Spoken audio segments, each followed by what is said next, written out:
Live from New York, this is Connect the World, the top stories this hour. Nigeria says it is in touch with Boko Haram after the terror group released video of girls it kidnapped from a school in Chibok in 2014. Hello, I'm Nick Parker in New York. This is CNN Newsroom. Breaking news this hour, at least 75 people have been killed in a plane crash in Colombia. 81 people in total were on board the aircraft. On this quiet residential street in the Sinaloa state capital of Culiacan, with a school just across the street, is one of 5 Chapo Guzman safe houses. We're going inside to take a look. But when you go into the bathroom, the picture of a normal house really does transform. Beneath this bathtub, a secret tunnel. So if you climb down the steps, you find yourself in the tunnel itself, and you can see it's been quite carefully constructed out of wood. You have to crouch a little bit, but you're quite mobile, and there's an electricity system running throughout it. The nearest other safe house from here is 3 kilometers in this direction. It's been a bad couple of weeks for ISIS. Nick? And Ben, to what extent do you think that is now a vindication for Washington of the strategy that they're pursuing in Syria? And to what extent do you think is Raqqa, the self-styled capital for ISIS, a realistic target at this stage?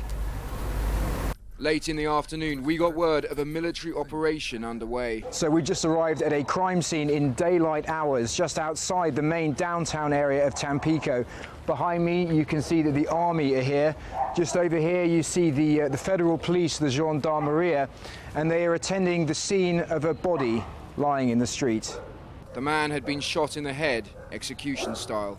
We were the only team of journalists there, and observers say much of the local media is scared to report cartel killings. 17-year-old Alex Giovanni Murcio is getting ready, packing a kit with dark clothing that is light enough to travel, but warm enough to keep out the cold at night.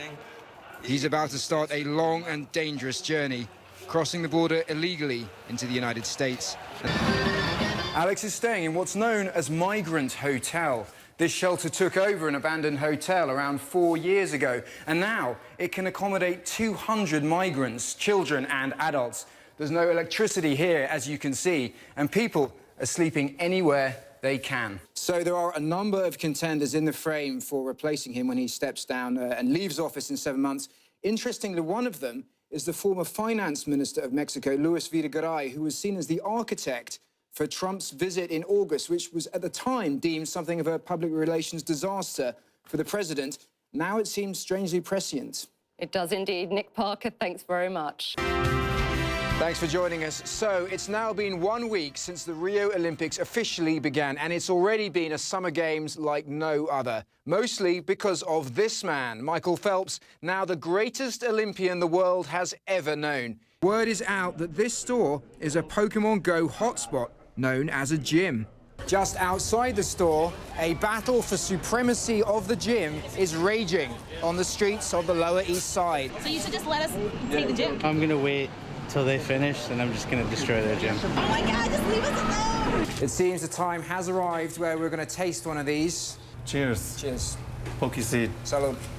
Now it's about keeping pace with demand, a challenge likely shared by other small businesses suddenly caught up. Delicious. In the global Pokemon phenomenon. Nick Parker, CNN, New York.